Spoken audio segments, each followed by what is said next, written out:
Imagine you are sitting in a beautiful garden on a warm summer's evening. Everywhere you look is absolutely covered in beautiful blossoms, and the perfume is quite intoxicating. In the far left-hand corner of this garden is a wonderful wrought iron archway, and covering this archway is a beautiful lilac wisteria. The wisteria blossoms hang down in bunches, and for a moment you just sit and watch, for it is so beautiful. Suddenly you see a bright yellow shape fluttering in front of the flowers. It looks like a butterfly, and so you move towards it. Very carefully, because you do not want to frighten it, you creep up until you can get a really good look at it. But then, to your amazement, you see that it's like a little person, a child even, and it had wings, bright yellow wings. This is no butterfly, this is a garden fairy. As soon as you are close to the garden fairy, the fairy gets frightened and curls up into a ball. You hear a tiny voice saying, "Please don't hurt me." You reach out to touch the fairy, very gently, and you say, "I won't hurt you. I feel privileged to have seen you. Please, don't be frightened of me." And the fairy suddenly looks up at you. This tiny fairy has enormous blue eyes and is the most beautiful thing you have ever seen. Suddenly she smiles at you, and you feel warm inside. "Please," she says, "please take my hand. I want to show you something." So you offer your hand to her, and the minute your fingers touch, something magical happens. You are no longer human-sized. You shrink down until you're the same size as the fairy. This is so exciting to you. "Come," says the fairy, "come with me. I want to show you where we live." And she takes you down a tiny hole in the ground. And although you're expecting it to be all dark and dirty, it's all bright and wonderful. And there are tunnels everywhere with little windows, and through all of the windows you can see fairy families.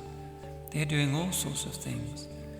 In one window you see fairies making clothes. In another window, fairies are having a music class. They are all sitting around a piano singing.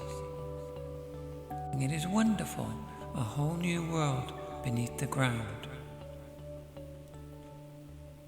The fairy takes you down deeper and deeper, and the deeper you go, the lighter your heart feels. You no longer have the stresses and strains of mortal life. You feel as light as a feather. You can do magic now, the fairy tells you. You have the ability. She takes you to one side and shows you a beautiful golden flower. "Here," she says, "this is for you." She cuts off a bloom and she places it on your tunic. This will bring you good fortune, and this will bring you happiness when you go back to the mortal world. You look down at the golden flower on your tunic, and it looks so beautiful, and you whisper into it anything that you want to happen.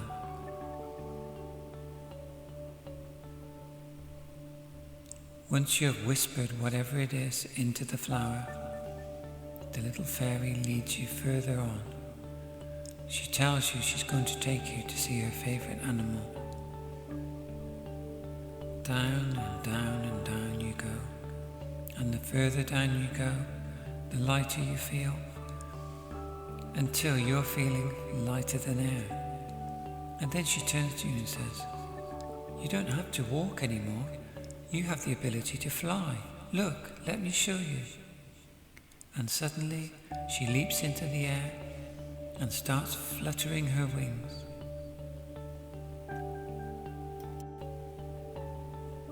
Come on, she says, you can do it too. Have a go, don't be frightened. And at this point you didn't even realize you had wings. You turn your head and you can see them, beautiful bright yellow wings. How exciting. And as soon as you think about them, you make them move. And you start flying. You zoom along the tunnel ahead of the fairy. Come on, try and catch me up, you say. You're full of energy now, aren't you? The fairy catches up with you and she holds your hand. You zoom around the tunnels, around the curves. Every now and again you peer into the windows. It's wonderful down here. And then suddenly you come to a room and there's a big notice above it. It says, "Quiet, for this is the home of the unicorn." The unicorn, you think? How amazing. Come, says the fairy, let's enter. She opens the big oak door, and there in the corner, huddled up in some straw, is a unicorn and 3 young unicorns. This is the unicorn family, says the fairy. They're very precious to us. If you stroke them and look into their blue eyes, you can ask them anything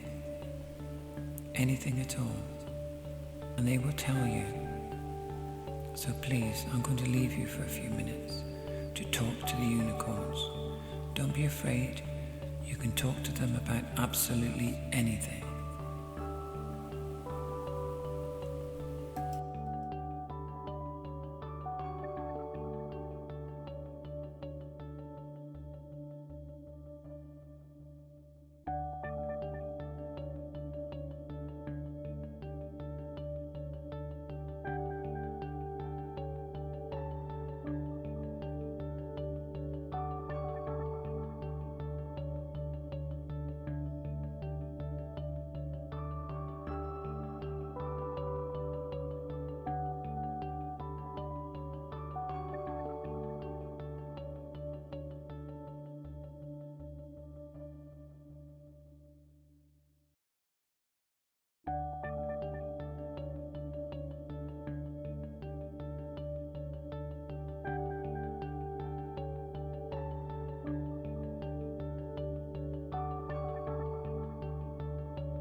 And now it's time for you to leave the fairy kingdom. The little fairy comes around you and she takes your hands in hers and she guides you back along the tunnels, back past all the little windows, back around all the loops and bends in the tunnels. And then you start to get higher and higher until suddenly you burst out into full daylight. And the sun is shining and the sky is a beautiful blue. And all around the garden the flowers in full bloom. There are bees buzzing around, butterflies, the trees are in full blossom, and the air is filled with perfume, and it makes you feel really, really happy. And then the fairy comes around to face you, and very gently she gives you a little kiss on the tip of your nose, and suddenly you start to grow back to your normal size. This makes the fairy laugh. And then she does a kind of bow in front of you, and she just disappears. You'll be able to see her again whenever you like, whenever you think of her. And now I want you to take a couple of deep breaths, and then come back to the room. Namaste.